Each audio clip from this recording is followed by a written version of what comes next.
যেহেতু জয়লাভ করেছি, আসলে সদস্য পদে কিন্তু আপনার ৪,০০০ ৫,০০০ থাকে এরকম সংখ্যাটা। কিন্তু এটা আমার কাছে একটা সংখ্যা না। আমার কাছে এটা একটা আস্থা।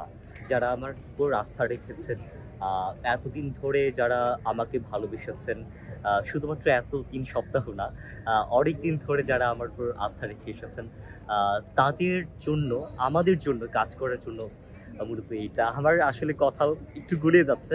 মানে আমি খুব বেশি ইমোশনাল হয়ে পড়ি না। আজকে আমি যখন শুনলাম আমার আ আমি অ্যাসাম্পশন ছিল যে আপনার ধরেন যে সর্বোচ্চ ৬,০০০ এর মতো থাকতে পারে। কিন্তু আপনার ৮,৯৮৮। এটা অনেক মানুষের একটা আশা আকাঙ্ক্ষা।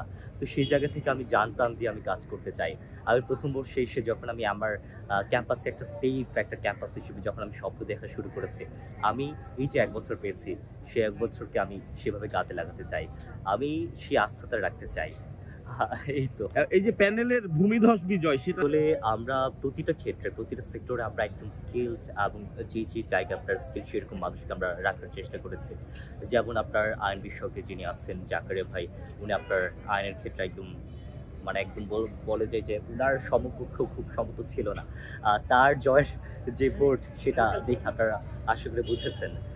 তো সেই জায়গা থেকে আমরা প্রতিটা সেক্টরে আপনার একদম স্কিলড সেই মানুষগুলোকে আমরা রাখার চেষ্টা করেছি। এমন না যে আপনার এখানে একজন দামি প্রার্থীকে রাখতে হবে সেরকম কাজ আমরা রেখেছি। তো মানুষ আমাদেরকে আ আমাদের উপর ভরসা রেখেছে। তো সেই জায়গা থেকে বিজয়টা এটা মানে এটা নিশ্চিত ছিল আসলে। মানে নিশ্চিত বলতে ওরকমও না।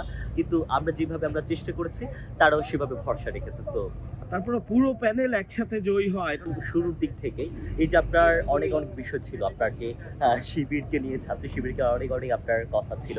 কিন্তু আমরা যখন রোকেয়া হল, আপনার শামসুন্নাহার হল, আপনার বঙ্গমাতা হল, সুফিয়া কামাল হলে যখন আমরা পজিশন মিটিং এ যাচ্ছি, সেখানে আপনার এত আপনার অংশগ্রহণ নারীদের, নারী শিক্ষার্থীদের আপনার জায়গাই হচ্ছে না। আপনার রোকেয়া হলের হয়তোবা সেই একটা ছবি হয়তোবা দেখে থাকবেন। সেখানে আপনার জায়গাই হচ্ছে না। আপনার দরজার বাইরে থেকে কথা শুনছে। তো সেই জায়গা থেকে মানুষ ভরসা রেখেছে এবং সেই ভরসাটার উপর ভিত্তি করে আমরা কাজ করে যেতে চাই।